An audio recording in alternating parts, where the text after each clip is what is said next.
Thanks for tuning into this episode of Health Theory, sponsored by our friends at Athletic Greens. We've got an awesome offer for you guys in the description below, so be sure to check that out. In today's episode with Dr. Ken Berry, we discuss why your doctor is lying to you, the importance of eating ancestrally, why the US nutrition guidelines are absolute garbage, and the efficacy of the carnivore diet. Hey everybody, welcome to Health Theory. Today's guest is Dr. Ken Berry. He's a board-certified family physician who has treated over 25,000 unique patients from newborns to centenarians and everything in between.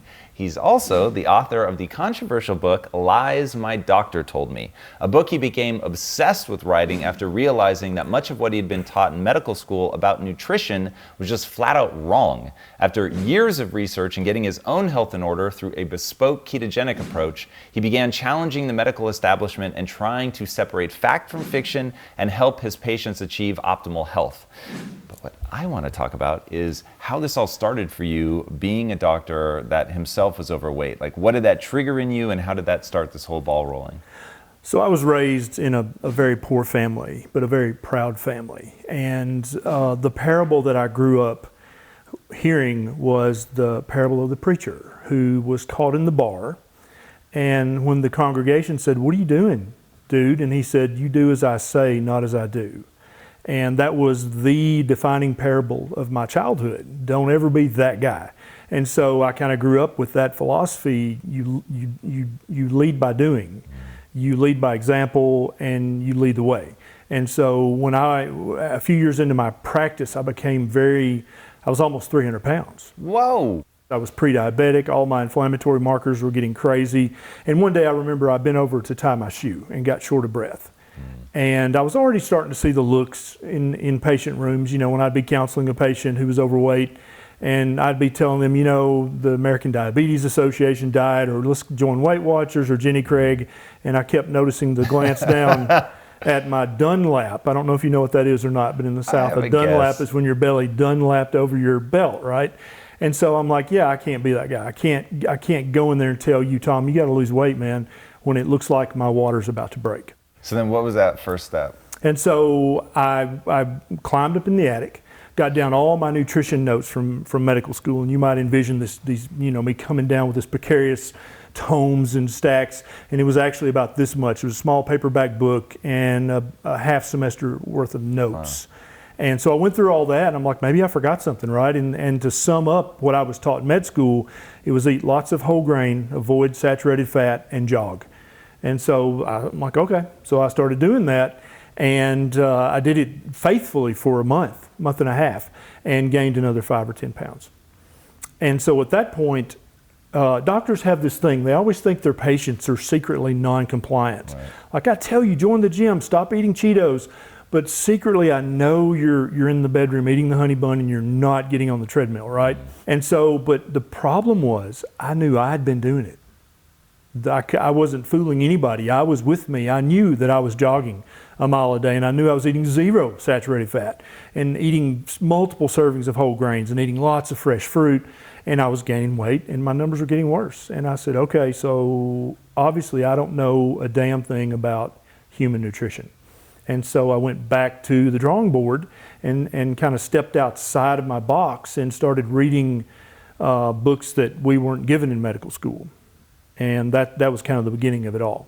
That's really interesting to me that you were able to look at that and say, well, I guess I don't know or understand this. So how do you stay so open-minded? And how do you stay open-minded now? Or do you, I guess? Like, you obviously have a pretty hardcore vision of what's working now, things that work for you, things that are working for your patients. How do you stay open-minded now as you learn more and more? Well, I'm constantly reading and researching and looking, and I'm weird in the way that I'm happy to be proven wrong. I don't have a problem with that at all. I've already been proven wrong on my initial, what I thought was right.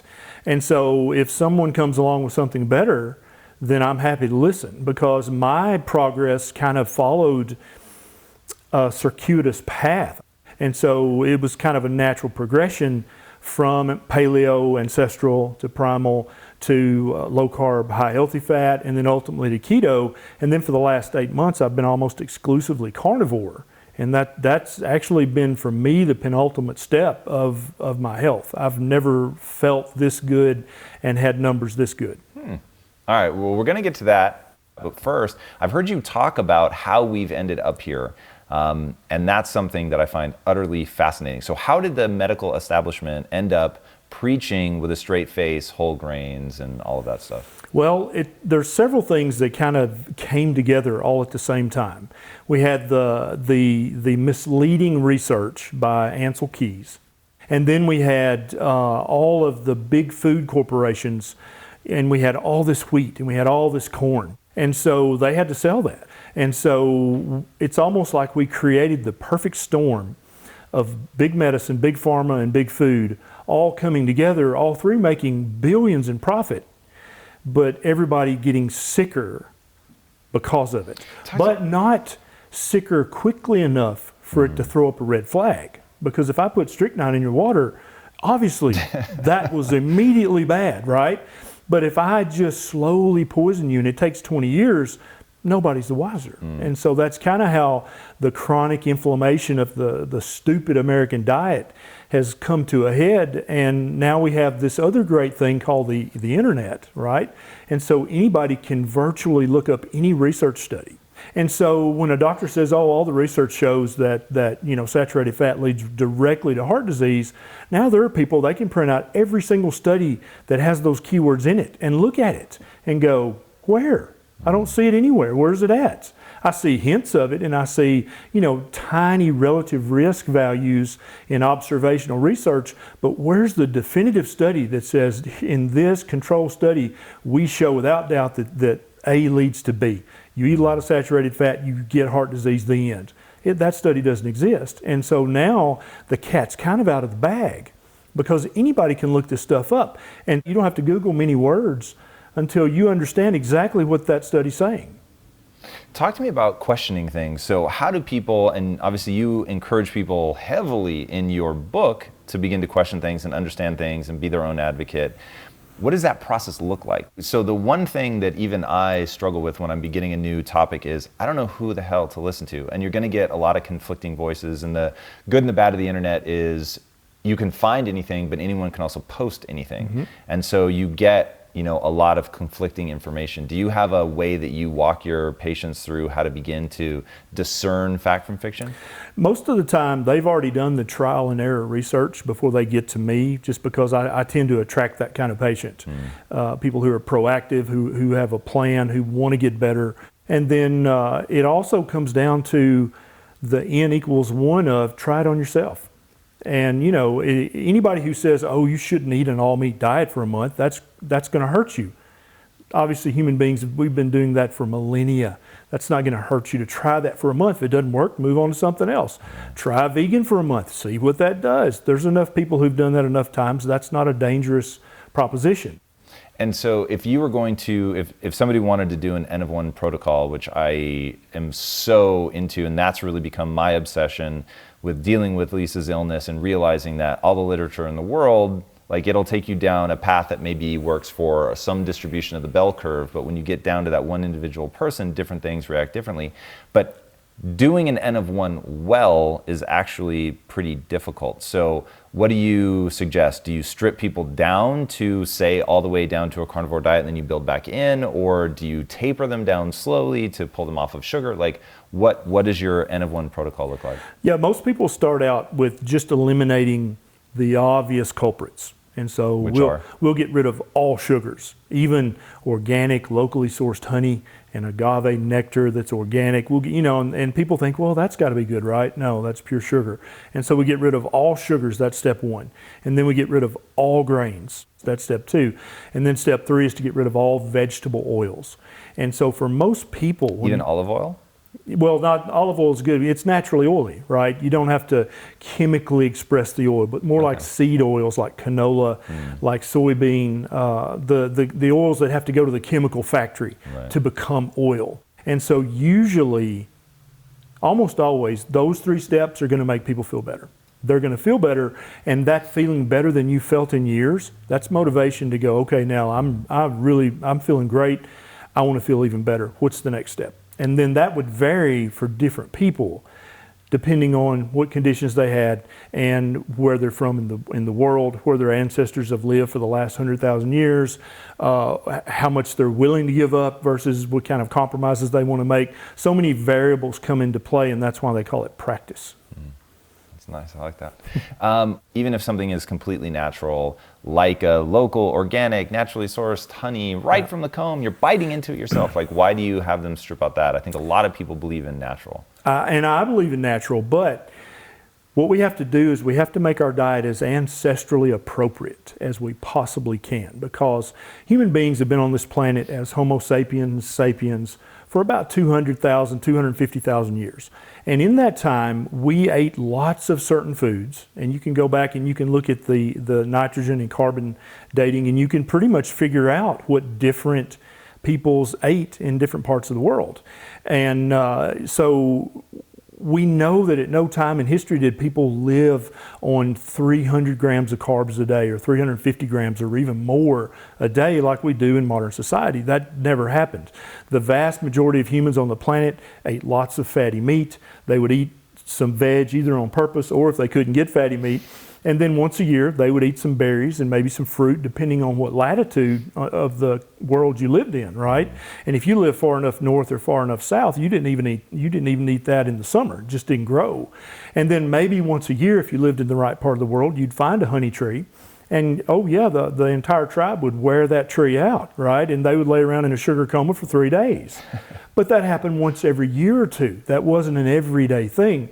But now we're trying to tell people, you know, the powers that be, the actual nutrition authorities are trying to tell people, yeah, you need to eat 50 grams of carbohydrates per meal 3 times a day, and then 3 snacks in between with 10 to 20 grams of carbohydrates in each snack. And so I think that's ancestrally very inappropriate, and that's what's going to lead to the inflammation, to the chronically elevated blood glucose, the chronically elevated insulin levels, the inflammation, and the disease.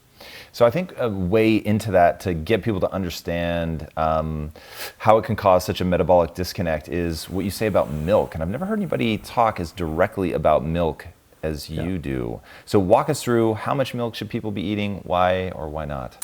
And so you have to understand my context. I grew up being a milk baby. When I was playing 3 sports in high school, I would drink a gallon of milk a day. Whoa. Okay, because I was taught that'll make you strong, that'll make you a better athlete, right? And of course it was 2% milk because I didn't need too much saturated fat. That's all my grandmother would buy for me. And so this comes from a guy that used to live on milk. That I still love milk, but I have immediate symptoms now, being as uninflamed as I am now. If I had a glass of milk, immediately I'd start to have the throat clearing and the heartburn, and after several days, the dandruff and the acne, everything would start to come back. Wow. And I've actually experimented with that, and it's like, yeah, definitely I don't need to drink milk. And so there are 3 macronutrients in milk. There's the saturated fat, there's the proteins, and then there's the sugar, right, the lactose. And so milk, its primary purpose is to take a newborn helpless mammal and help it gain weight and grow as quickly as possible. That's the purpose of milk. It's not to help you lose weight, as we've been told. It's not to help you make muscles. It is to help you gain weight as quickly as possible for that particular species, right? And so the proteins for many, many people are inflammatory, either a little bit or substantial amounts. And so you get this inflammation because you're drinking a protein that's not really the protein that's made for human beings. And then you have the saturated fat, which we've all been taught to fear, but which in the end, which is going to turn out to be the thing you need to worry about the least. That's actually the good part of milk. And so I still use dairy in my diet, but I only use full fat cheese, butter, ghee, maybe a little heavy cream. And my logic for that is that all of the lactose has been removed from a full fat cheese because the microbe that turned it from milk to cheese ate up all the sugar. That's what it was after. And so but then in the process, it also denatures the protein. So it changes the physical shape of the protein and making it much less inflammatory. And then of course it's full fat, so I've got all that good saturated fat, which is good for me. And so that's why I think full fat dairy, nothing less fatty than heavy cream, is probably not that bad for most people. But you mentioned the bell curve earlier, and there is a distribution out on the tail who can't even drink heavy cream. There's still too much inflammatory protein even in heavy cream for them. Yeah, the inflammation, that's really interesting to me, and it seems like a preponderance of the stuff that you talk about is really designed to lower inflammation. One, I'd like to know why so much of the standard American diet causes inflammation, like at a cellular level, what's going on? And then two, what are some like quick biomarkers that people should be working with their doctor to track to see if they're trending in the right direction? So anytime you feed an animal something that's not a part of its natural diet, it's going to get sick. It's going to get inflammation. It's going to not feel good. It's not going to perform as well. And that's true for dogs. That's true for horses. That's true for humans. And so veterinary science is much advanced over medical science. If you have a sick dog and you go to the vet, one of the very first things he's going to ask you is, what have you been feeding this dog? Right? Because that matters. That's a big deal. And so if you've been feeding this dog a vegan diet, that's what's wrong with the dog. Stop feeding him something that he's not supposed to eat. And the same holds true for humans. Only for the last few hundred years have we been eating grains in the quantity that we eat now. And we've been cultivating grains for 10 or 12,000 years. But just because we were cultivating grain 10,000 years ago doesn't mean we were having 11 servings a day of grain back then, like we're supposed to have now, right, according to the official guidelines. And then also some experts would argue that the grain we have today is not the same grain of 1,000 years ago or 5,000 years ago, that it's not necessary, even if it hasn't been genetically modified, it's been crossbred enough times that it's essentially a different species of grain. And so we just haven't had enough evolutionary time to adapt to it and to get used to it. Let's dig deeper on that. So what would we be crossbreeding for? Obviously palatability would be one, but so is it increasingly high in gluten? Like what is it that we're putting into it that makes it hyper palatable, that becomes this increasing problem? I think there's a much higher percentage of gluten, and I think there's several other inflammatory proteins that are in much higher concentrations now than they were hundreds of years ago. And then back, 1,000 years ago, you ground your wheat between two big rocks,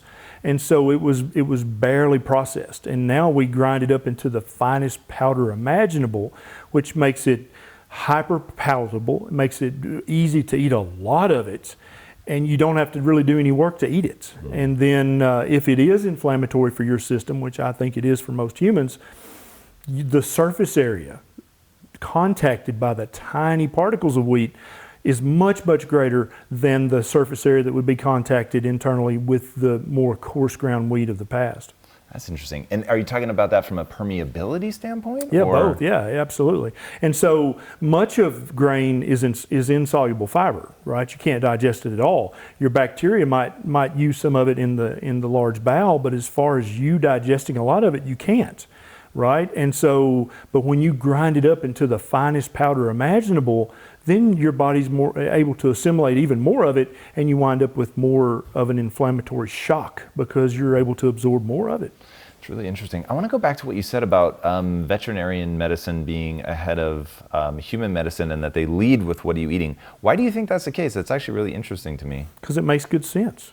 But why aren't human doctors? A vet, usually he's a standalone guy. He doesn't have a bevy of specialists, at the hospital, at the vet hospital. And so he has to kind of think holistically about the animal and globally about the animal. He can't ignore their diets because, most farmers are not going to tolerate putting their dog or their horse, no matter what a thoroughbred they are, on 5, 6, 7, 8, 9, 10, 24 prescription medications. And so a vet's job is to fix the animal, not medicate the animal. And so I think that they come at it from a different perspective, and therefore they get a different result. Not to get conspiracy theorist-y, which is not my normal bent, but how much of this, the problem in the standard American diet, is a problem of systems? That's maybe a weird word, but I mean in that you've got, you said their job is to fix the animal, not medicate the animal. How much in what's happening in humans is that we are on a intention or otherwise, a system of medicating people. And then one thing you said about Ansel Keys that I found really, really interesting was that he was a bully, and that he would actually, if people challenged him, he would shut them down. And so people stopped challenging him because it would end up damaging their career, and sort of accidentally created this massive knock-on effect of nobody challenging the thinking. Yeah. So how much of what we're dealing with now is related to a bunch of weird sort of systematic things? Well, it really is kind of the perfect storm of Ansel Keys' research. And he wasn't an MD. He wasn't? No, he was not a medical doctor at all. But he did this huge research study in which he collected data from 22 countries, as you probably know, but he only published the data from 7 countries, and that's why it's called the 7-country study. But he just cherry-picked the data because he believed in a vegetable-heavy diet. He believed that eating animal products was inherently either bad or unhealthy.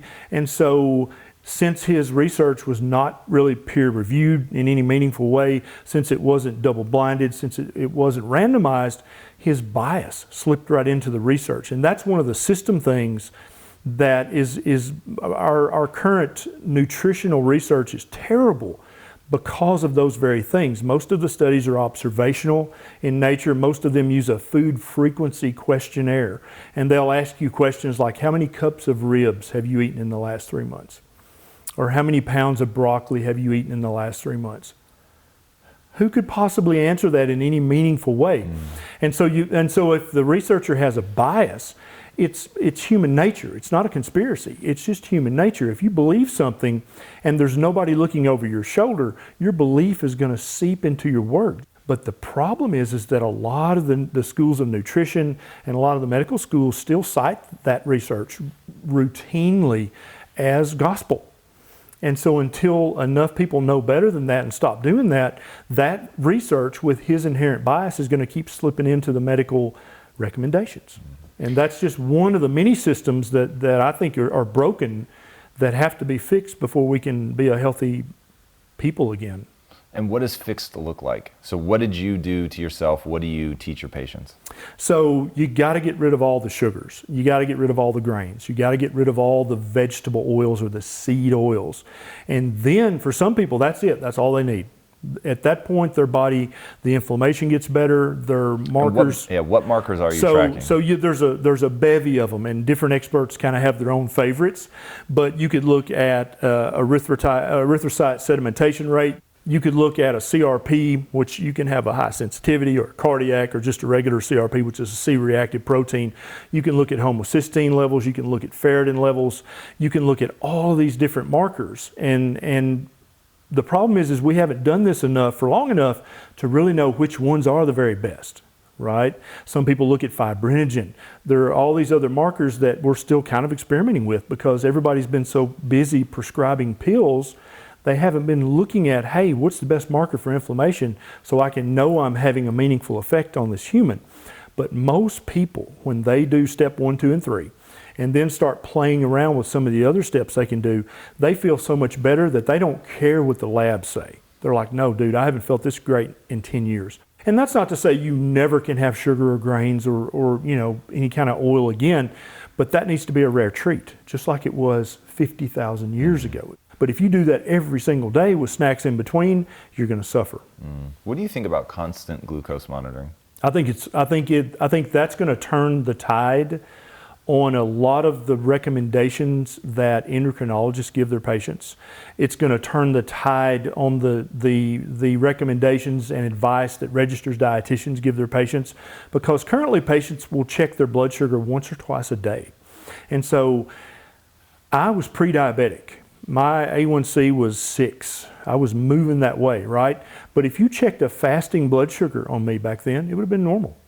And so unless you That's check... interesting. Why would your fasting be normal? I hadn't eaten overnight, and so my blood sugar would come back down. So you're saying you didn't have a physiological metabolic problem, you had a purely diet-based problem? Almost all of mine was just diet, self-inflicted dietary damage, right. And so there are millions of pre-diabetics living their life in the United States today who have no idea, because once a year their doctor checked. The only marker of glucose and insulin metabolism that he'll check is a fasting blood sugar.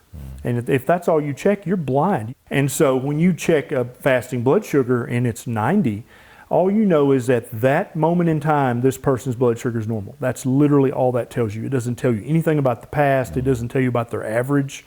But when you check an A1C and it's 7.4, oh my God, you're a diabetic. And if I hadn't checked that A1C, I would have no damn idea. And I would have said, oh, everything looks great. Mr. Bilyeu, I'll see you next year. Right. And that happens every single day in doctors' offices across the country and across the world. We check a fasting blood sugar, it's normal, or it's maybe a little bit high, right? A few points high, not a big deal. We'll watch it, we'll check it again next year. And then you get to enjoy another year of damage being done to every tissue, organ, and cell of your body. Because anytime your blood sugar's high, you're doing permanent damage that cannot be taken back. Explain that to me. So here's why I think that people gravitate towards cholesterol. They have this picture of there are pipes in my body and those pipes get clogged and they get clogged with cholesterol. Don't eat cholesterol. Right? And that's like the visual representation is so easy. Yeah. So why is elevated blood sugar problem? What damage is it doing to the tissues? So your body's made to run on a blood sugar from 60 to 99. And if you eat a veritable feast, it might get up to 110, 115, maybe 120, but that's about as high as a normal person with normal glucose metabolism. Back when I was 20, I could have eaten a dozen donuts and drank half a gallon of milk, which I did on several occasions. And my blood sugar an hour later would have been 110. Wow. Because back then I was so young and metabolically healthy, my body could take it. But meaning you can grab that glucose out of the bloodstream, put it into the cells. And I was very active, and so I had some muscle, and so my insulin level would spike, and it would put all the glucose out of the bloodstream very quickly. Now that's not to say that was healthy. It just, I was so young and metabolically resilient, it didn't really do any damage. Why would you say that's not healthy then? Is it an insulin problem? The harder your pancreas has to work, the higher your insulin level is. And so we know without doubt that chronically high glucose levels in the blood damage every tissue, every organ in your body. But it looks like that chronically high insulin level also does damage. And what does the damage look like? So I've heard the analogy that having too high blood glucose, you're literally burning the tissues. But it's one of those, like if I were on national TV, I wouldn't want to repeat that because I don't really know what they mean by that. It's actually much more complicated than that, but that's a pretty good analogy. But what happens is every tissue in your body is fed by tiny blood vessels, right, called arterioles, and then down into the capillary level.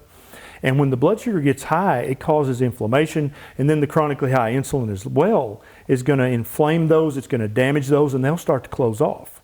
And so if you close off one little tiny capillary in your retina, you won't be able to tell that at all.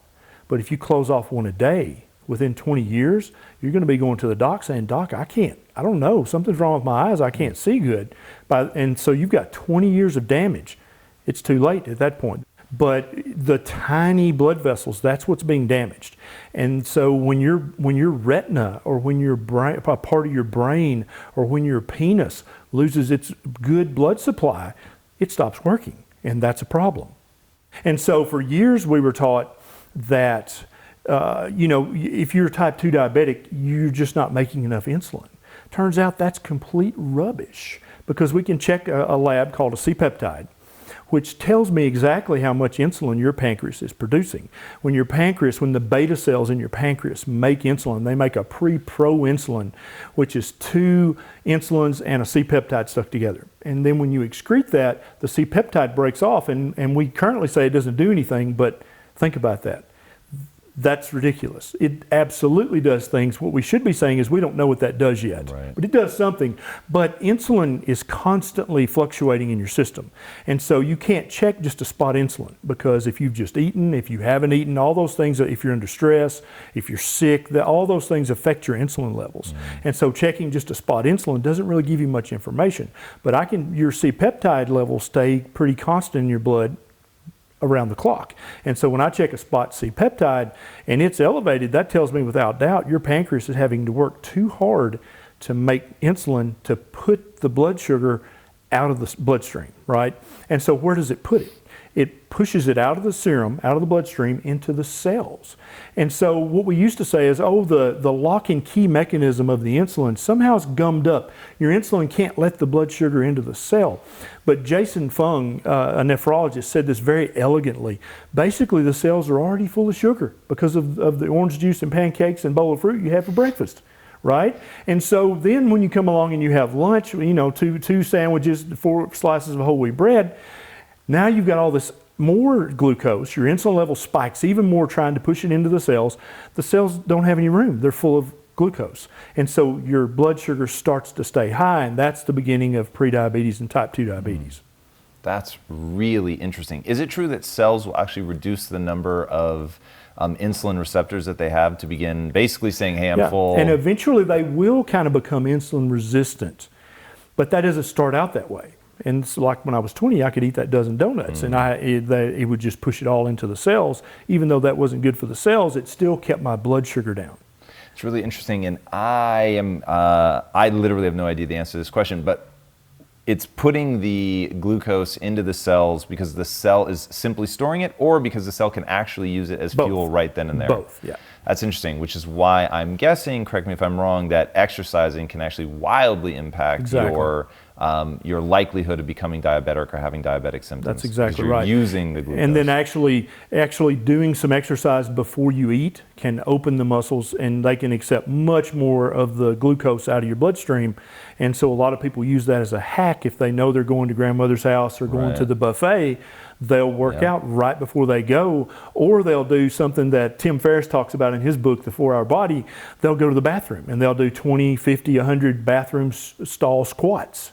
And that opens up all your muscles, and then you can pretty much eat whatever you want to. I'm not recommending that, by the way, but that is a useful hack for some people if you know that you're going to be in a social situation where you're going to have to eat, or you're going to hurt granny's feelings, or you know, you're going to look weird if you're just standing there drinking water while everybody else has a buffet plate. You can sneak off to the bathroom and do your stall squats, and then you're not going to spike your blood sugar, and therefore you're not going to spike your insulin because the muscles are ready for that glucose. That's really, really interesting. What are some of the biggest myths that are still being perpetuated today that really piss you off? Oh, there's a list of them. So where do you want to start? What subject? Let's start with vitamin D and the sun exposure specifically. Right. And so there's the vitamin D issue with breastfeeding moms, and that's one of the very first lies. And so let's talk about, okay, I'm an intern. I've just graduated med school. I'm an intern. I'm on my obstetrics rotation. And so the chief resident, who's in his 3rd year of residency, would say, okay, don't forget to write the vitamin D drops for the breastfeeding babies. And I'm like, what are you talking about? He's like, well, humans don't make vitamin D in their breast milk. And so immediately that struck me. I'm like, okay, so for the last 200,000 years, we've not became extinct because of rickets, because human mothers don't produce vitamin D in their breast milk. What? That was a huge red flag for me, but I didn't have time to research it at the time. So I filed that away somewhere. And then later, after I just started my practice, I researched that and I looked into it. And they found that if you give a breastfeeding mother 6,400 international units of vitamin D a day, guess what she does? She makes all the vitamin D in her breast milk that a baby needs.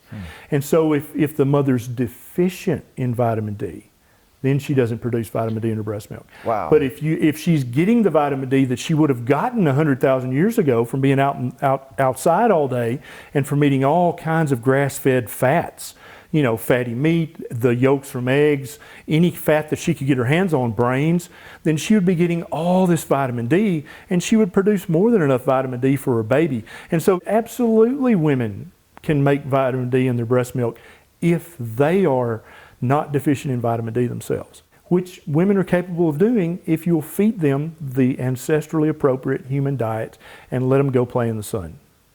Yeah, let's talk about the sun. So People obviously believe that the sun causes skin cancer. There's a lot of interesting research coming out now talking about how if you double apply sunscreen, you're more likely to get skin cancer than if you only apply it once. What's your thinking around sunscreen and skin cancer? Yeah, the research about that proves that sun exposure increases your risk of skin cancer is just atrocious. And then when you think about this, some of the research is done on donated foreskins. So when we circumcise a baby, they would collect the foreskins and then they would do in vitro research on the foreskin skin with ultraviolet light, and then they would make recommendations for you as an adult human, because foreskin doesn't get a lot of sun anyway. And then you're making global recommendations based on that kind of research. That's the kind of research that we get this from. But then when you think about this topic common sense wise and ancestrally, we would be extinct as a species if sun exposure caused skin cancer and melanoma at rates that we're currently having. Your skin is built of something. It's built of what you've eaten over the last 9 to 12 months. That's what your skin is made of right now, is what you ate over the last year. And so if you've eaten crap for the last year, you want to bet me that you're at increased risk of skin cancer? Sure you are. Then there's also this thing called diagnosis drift that I talk about in the book as well. When you take off a non-cancerous skin lesion, you get paid about the equivalent as you get paid for an office visit. But if it's precancerous, you get paid about 3 times that much. If it's cancerous, you get paid anywhere from 10 to 100 times as much to remove that. Wow. Guess who diagnoses it? The doctor that's removing it. Now we've got human nature at play again, right? And so it's called diagnosis drift. If you get paid more for it to be a more dangerous lesion, then it's human nature. Guess what? It's going to be a more dangerous lesion more often.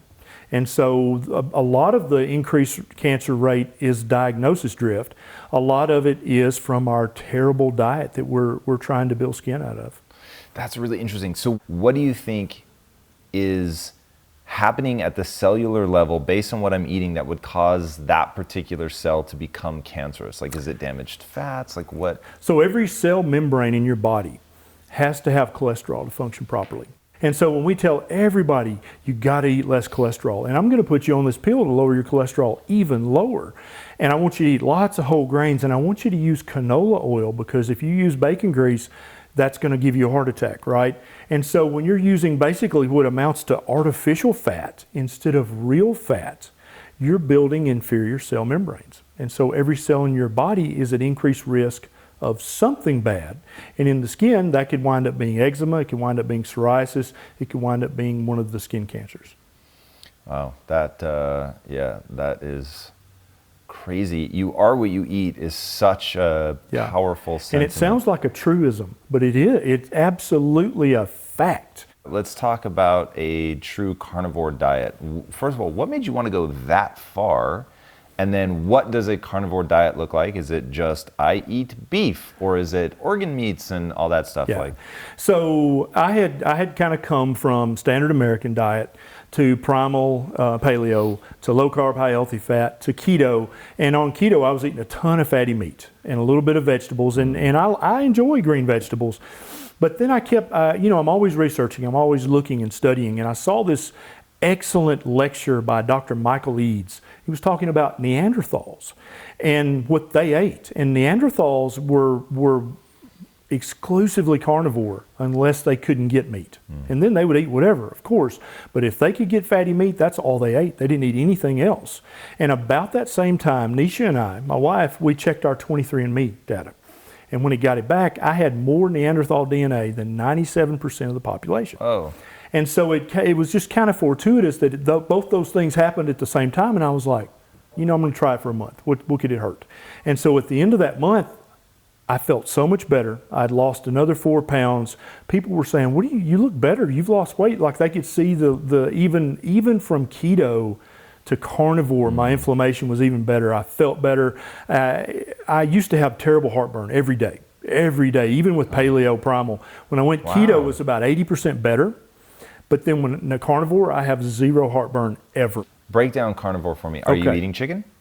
I don't eat much chicken. My carnivore is lots of fatty red meat, mostly beef. I eat eggs, mostly the yolks. I'll eat butter or ghee, some full fat cheese, salt, pepper, and some spices. That's the entirety of my diet. And that may sound boring, but I have yet to sit down and go, damn it, another ribeye? It just doesn't happen. No, for me that sounds amazing. Right. You're gonna die of heart attack, right? Right. And so my cholesterol currently is 350. My LDL cholesterol is 250. And I'm not worried about those at all, because more and more the research that's been shelved and put in the basements and put in the attics about lipid and cholesterol and LDL, now that all the research is becoming available and people are doing review articles and looking at all the data, it actually looks like the higher your total cholesterol is, the longer you live. And so the entire model has been upside down this entire time. So I'm not worried about my total cholesterol or my LDL at all, because my HDL is very high, which is my good protective cholesterol. My triglycerides are very low. My hemoglobin A1C, or my 3-month blood sugar average, is the lowest it's been since I've been checking it. All my inflammatory markers are back to normal. I feel great. So tell me, where's the risk in that? Okay, that's super interesting. Walk me through what parts of the cholesterol numbers people should be caring about, not caring about, because in my own life, I went through a period that lasted probably for about 2.5 years, where I was essentially doing rabbit starvation. Right. So I was eating basically chicken breast, broccoli, nothing on it, no oil, nothing. I felt amazing. I felt terrible. Right, exactly. Absolutely horrifying. Right. But damn, I was lean. Yep. And it was amazing. But yeah, I had joint pain, just was like in pure insanity. Yeah. And then because I heard that ketogenics possibly had some cancer prevention stuff, I tried it. And it was like taking a drug. It was so anti-inflammatory on my joints that I was like, well, I'm never going back to rabbit starvation. That was crazy. Right. But my cholesterol levels were so low when I was doing the rabbit starvation, and I thought that was a good thing, that I was super amped. I felt bulletproof, thought I was gonna live forever. Then when I started doing ketogenics, my numbers went significantly up, and my doctor was like, we have to get you on Lipitor, and I was like, you must be joking. I've got 2 guns, Tom. I've got a 12 gauge shotgun, and I've got a BB gun.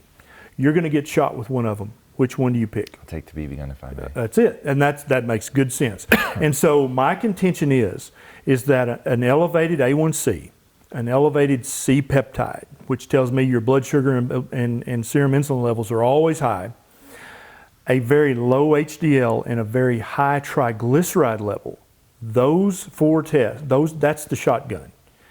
If your LDL is 250, 300, that might be a BB gun, but even the research on levels that high is completely inconclusive. If your doctor says, oh, you have a high total cholesterol, you need to be on Lipitor, you need to find a new doctor, because he's at least 10 years behind in his reading, okay?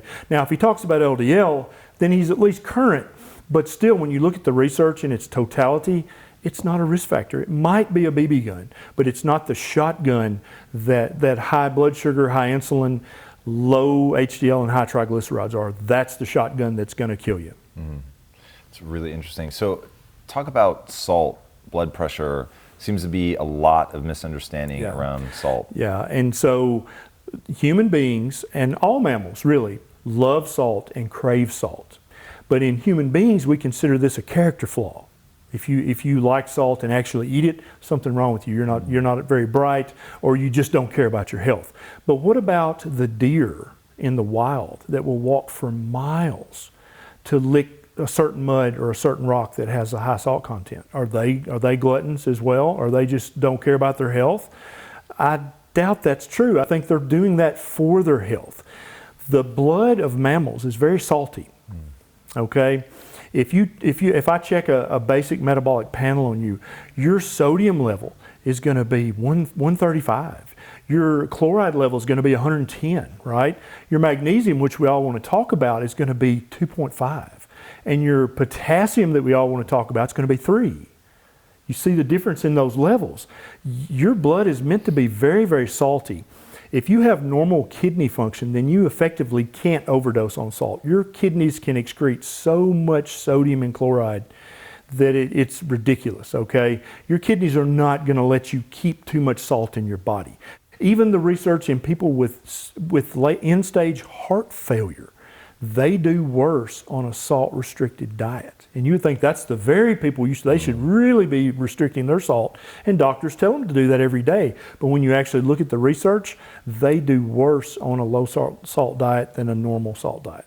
If you start to mess with the salt and try to lower that, immediately your cell membranes stop functioning properly, because the sodium and the chloride are supremely important for proper cell function. If you are limiting your salt, you're limiting your performance. And there are actually athletes who, instead of carb loading, they'll salt load before they work out. And it increases their endurance and their strength by 10-15%. I've never heard that before. Deal. That's Big really deal. interesting. I'm a longtime salt junkie.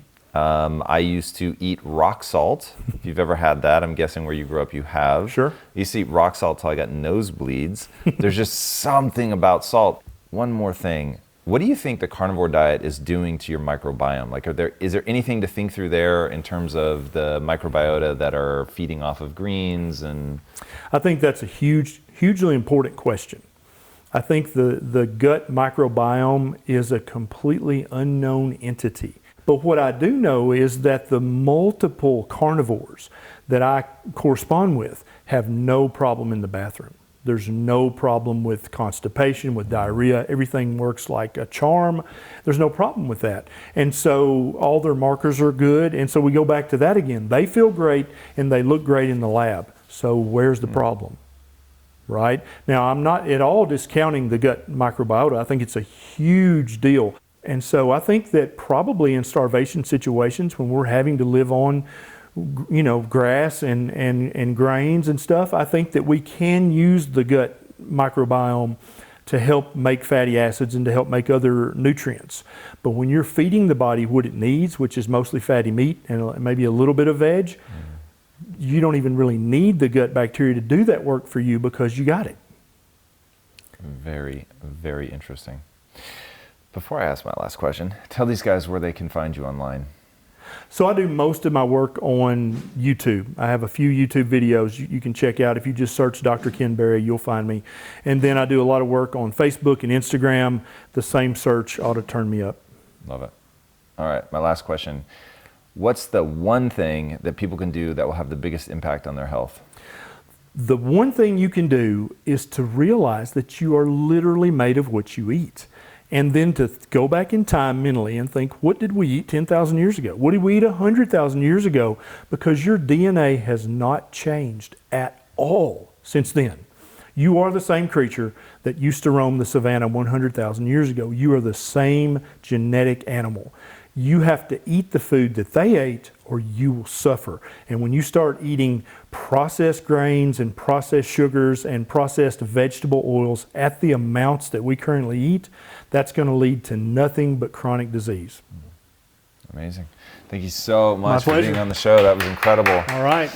All right, guys. The most fascinating thing about this man is he is blunt as all hell. When you dive into his world, you're going to realize very quickly that he's not pulling punches. He wants people to question everything. He wants you being your own advocate for your health, diving in. He talks a lot about building up bottom-up approaches, looking at what's going on in the world, seeing how people are reacting, seeing what people are talking about. In the age of the internet, do not wait for the medical establishment to hand you something down. Chances are that it's outdated or it was influenced by something else. So really being a part of figuring things out on your own and researching and learning that stuff is the way to go. And what I love about him, and it's why it's one of the very first things that we talked about, is never afraid to admit if he realizes he was wrong about something, to say he said many times, oh, I used to tell people to do this, and and I was wrong about that, and I'm really sorry, and now this is my current thinking. And anybody that's willing to evolve their thinking like that and change the way that they approach something, that's somebody that I feel that I can trust, because they're not hemmed in by their own dogma, by the things that they've said, which I think is a major trap. So he is a very fresh voice in this space. I encourage you guys to go hear what he has to say, check it out, and like he would do with anybody else, by all means question what he's saying. I think he's questioning what he's saying so that he can really build a robust model